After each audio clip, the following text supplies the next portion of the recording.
Imaginons un instant un de ces prédateurs nocturnes. Tu vois bien le genre. Ah ouais, le gars super confiant. Exactement. Le mec qui est persuadé de maîtriser absolument tous les codes de la rue, de la séduction, qui pense que la nuit lui appartient, quoi. Le chasseur par excellence. Voilà. Et d'un seul coup, en l'espace de quelques secondes à peine, il réalise qu'il n'est plus du tout le chasseur. Il comprend, genre avec une violence inouïe, qu'il est devenu la proie. Une proie psychologique, quoi. C'est ça. Une force qui le dépasse totalement l'a pris au piège. Eh bien, c'est très exactement cette métamorphose brutale et fascinante qui est au cœur de notre exploration d'aujourd'hui. Une plongée qui promet d'être intense. Ah ça oui. On s'attaque au décryptage de la transcription d'une vidéo YouTube.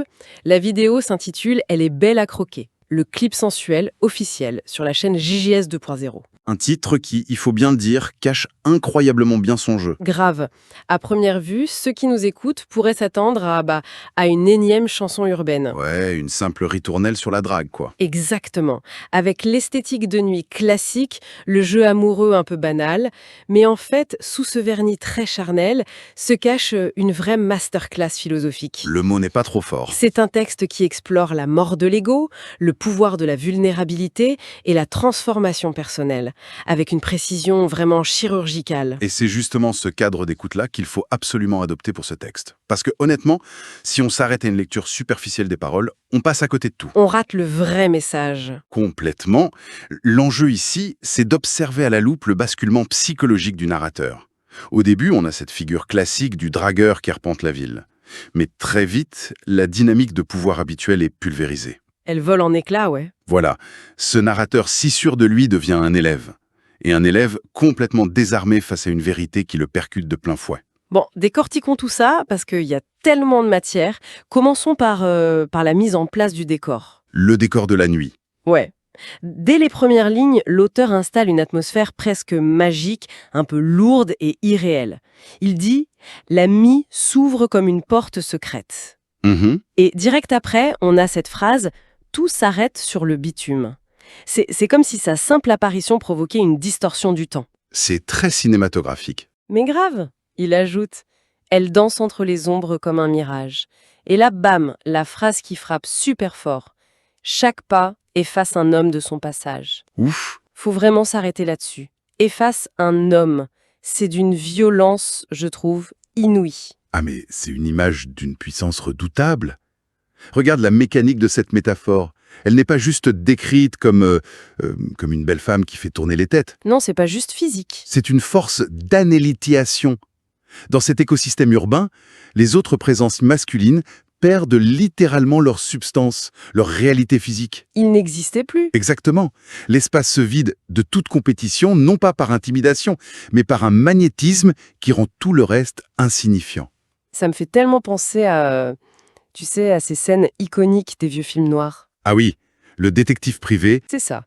Le détective cynique dans une ruelle sombre, et soudain, la femme fatale apparaît sous un lampadaire, pleine de mystères. Et l'air devient irrespirable. C'est tout à fait cette ambiance. Ou même, de façon plus mythologique, à la sirène qui attire les marins vers les rochers. D'ailleurs, le texte évoque un parfum de danger, une douceur qui brûle.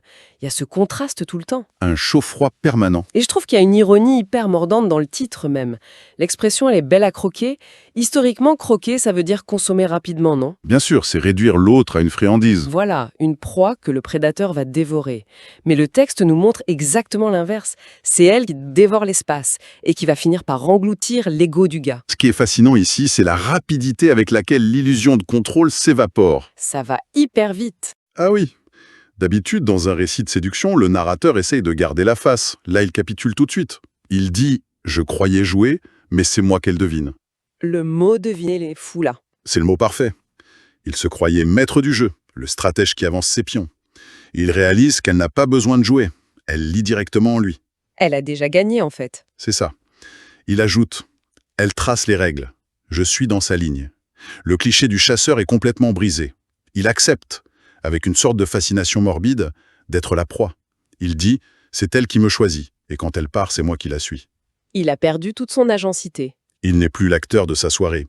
Il est juste un satellite piégé par l'attraction d'une étoile. Un spectateur captif de sa propre chute. Il le décrit même physiquement. Il dit « je tombe et je recule ». Le paradoxe parfait. Ouais. Reculer, c'est l'instinct de survie, pour sauver son ego. Mais tomber, ça veut dire que la gravité a déjà gagné. Il est en chute libre. Absolument. Et c'est là, je trouve, qu'on quitte la tension purement charnelle pour entrer dans une confrontation psychologique beaucoup plus dangereuse. C'est le point de bascule du texte. La phrase « si je la touche, je perds mes alibis Ah, ce mot. Alibi. C'est vraiment la clé de voûte de toute cette métamorphose. » C'est brillant d'avoir utilisé ça. Bah oui, parce que quand on parle de toucher dans un registre sensuel, on s'attend à quoi? À des vêtements qui tombent, à une mise à nu physique. Mais l'auteur choisit alibi. Un terme de justice, quoi. Exactement. Un alibi, c'est l'excuse qui prouve que tu n'étais pas sur les lieux du crime. C'est une stratégie d'évitement. Dans nos relations, nos alibis, ce sont nos défenses psychologiques. Nos masques. Voilà, les petites postures qu'on adopte pour ne jamais montrer qui on est vraiment. Et le narrateur comprend ça. La toucher, c'est pas perdre sa chemise, c'est être démasqué. C'est s'exposer à une vérité qui refuse le moindre mensonge. Et tu sais, c'est là que ça devient vraiment intéressant. Parce que je suis obligée de te poser la question, est-ce qu'on parle encore d'une relation amoureuse à ce stade? C'est une question très légitime. Bah, écoute, regarde la suite. Je lui dirai, elle répond, grandit. Elle lit ses failles comme un livre ouvert. Honnêtement, ça ressemble plus à un mentorat super brutal ou à une thérapie de choc qu'à de la romance. C'est vrai que c'est rude. Il veut lui murmurer des trucs doux et elle le renvoie direct à son immaturité avec un grandi qui claque. Est-ce qu'on n'est pas en train d'idéaliser une forme de froideur monumentale, voire de toxicité? Alors, si on relie cela à une perspective plus large sur la psychologie humaine, la différence entre la toxicité et ce qu'on voit ici, c'est l'intention. Comment ça? Une personne toxique utilise tes failles pour te rabaisser, pour te garder sous son emprise. Mais ici, le texte précise, elle ne promet rien, mais tout le monde y croit. Et surtout, c'est décrit comme une tempête derrière un calme froid. Donc c'est pas de la cruauté gratuite. Non, c'est une exigence radicale de vérité. Elle n'est pas là pour le materner ou lui offrir une romance pleine d'illusions. Elle agit comme un miroir sans concession. Elle existe de façon si authentique que les mensonges du narrateur deviennent obsolètes. Je comprends l'idée du miroir, ouais. Mais bon, dans la vraie vie, on a tous déjà croisé ces gens qui utilisent l'excuse de l'honnêteté brutale pour juste manquer cruellement de tendresse, non? C'est le risque, bien sûr. Le narrateur est complètement à nu. Et face à lui, il a ce mur de glace qui lui donne des ordres. N'est-ce pas un peu masochiste de célébrer ça? Une connexion, ça demande un peu de douceur quand même. C'est une excellente objection, mais il faut voir comment le narrateur vit la chose. Il ne le décrit pas comme une torture, mais comme une révélation. Une claque nécessaire, en gros. Exactement. Souvent, la douceur dans les débuts d'une relation, ça sert juste de pansement pour nos égos. On se flatte pour se sentir bien. C'est vrai. Mais ce pansement nous empêche de voir nos vraies blessures. S'il y avait de la douceur ici, il pourrait garder ses alibis. Ce choc frontal, c'est la seule méthode pour percer son armure de prédateur. Je vois le mécanisme. D'ailleurs, regarde l'évolution sémantique subtile de l'auteur. Au début, on entend « la ville perd savoir ». C'est la perte des repères intellectuels, l'étourdissement. Ouais, il est paumé. Mais quelques strophes plus tard, ça évolue en « la ville perd sa voix ». Ah oui, on passe de la confusion à l'aphasie totale. Exact. Le passage de « savoir » à « voix », c'est brillant. C'est la traduction d'un silence imposé par l'évidence. Face à une telle vérité, le verbiage de l'ego, les phrases toutes faites de dragueur, ça n'a plus d'utilité. Il ne peut plus baratiner. La voix s'éteint. Il n'y a plus rien à dire pour se justifier. Et cette perte de voix, ça le pousse dans ses retranchements. Ça l'amène à une décision radicale. Il dit « Entre le feu et la lumière, je choisis de me taire et d'apprendre. » C'est une phrase magnifique. Oui, le feu, c'est sans doute la réaction orgueilleuse, la destruction. Et la lumière, c'est la lucidité. Et il choisit de se taire. C'est une capitulation totale, mais elle est sublime. C'est l'abdication de l'ego, et le mécanisme décrit est hyper-initiatique. Le texte dit « Le cœur apprend vite quand l'orgueil s'enfuit ». L'orgueil était son bouclier. Exactement. Et tant que ce bouclier est là, il repousse toute remise en question. Le narrateur accepte la brûlure de perdre son statut de mâle dominant pour accéder à la conscience. C'est fou de trouver une telle profondeur analytique dans un titre vendu comme un clip sensuel.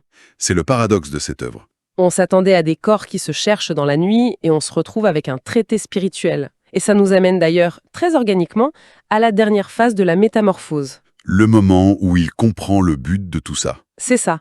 Il réalise que l'issue, c'est pas le film romantique standard. Il y a cette acceptation sereine de la perte. Il lâche cette phrase « Si je la perds, je gagne peut-être mieux ». C'est très puissant. Version de moi qui n'avait pas vu les cieux.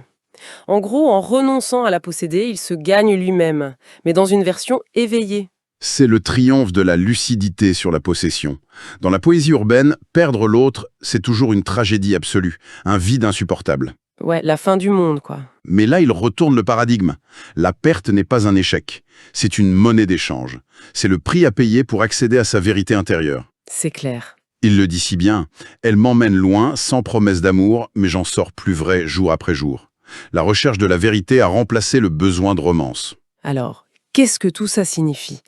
Si on prend un peu de recul, le cœur du message est hyper fort. Le narrateur explique que le but ultime d'une rencontre puissante, c'est pas forcément de se mettre en couple. Non, ça dépasse ça. C'est pas de capturer l'autre, de l'enfermer dans un statut pour se rassurer. Parfois, le seul but d'une collision entre deux êtres, c'est de forcer l'un d'eux à devenir la personne qu'il doit être. Et il le résume avec une humilité incroyable. Elle est belle à croquer, pas pour m'aimer, pour m'élever. Pour m'élever. C'est sublime.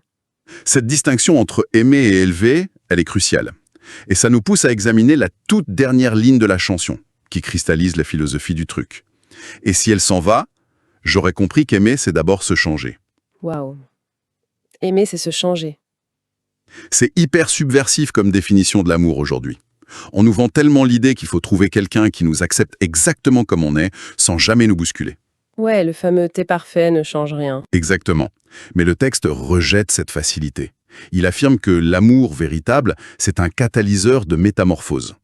Il n'a aucune amertume face à son départ, parce qu'il a compris que refuser de changer pour sauver son ego, c'est refuser de vivre. C'est une inversion totale de ce qu'il croyait au début de sa nuit. Au lieu de vouloir consumer l'autre, le fameux « bel à croquer » de départ, il a accepté d'être consumé de l'intérieur pour renaître. Précisément. Il a saisi la nature du cadeau. Et ce cadeau, c'est d'observer ses propres failles sans complaisance. Lâcher ses alibis pour entrevoir, comme le dit le texte, l'homme que je pourrais faire. C'est infiniment plus précieux qu'une conquête d'un soir. C'est clair. Il sort de cette nuit avec l'esprit élargi, pas du tout diminué. Il a troqué son orgueil contre son évolution. Quelle analyse fascinante. Si on résume ce trajet monumental, on comprend vite pourquoi on s'est attardé sur cette vidéo. On est parti d'une déambulation stéréotypée de chasseurs nocturnes pour assister à une alchimie complexe. Une destruction méthodique de l'ego. Ouais, ce sont pas les vêtements qui sont tombés, ce sont les masques. Les alibis ont été balayés par cette tempête froide.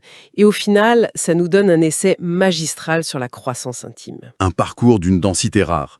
Et d'ailleurs, toute cette réflexion soulève une question essentielle. Vas-y, je t'écoute. Si ce sont ces rencontres sans promesse, ces collisions brutales qui fracassent nos certitudes, qui sont les vrais moteurs de notre élévation, qu'est-ce que ça dit de nos relations stables? Oula.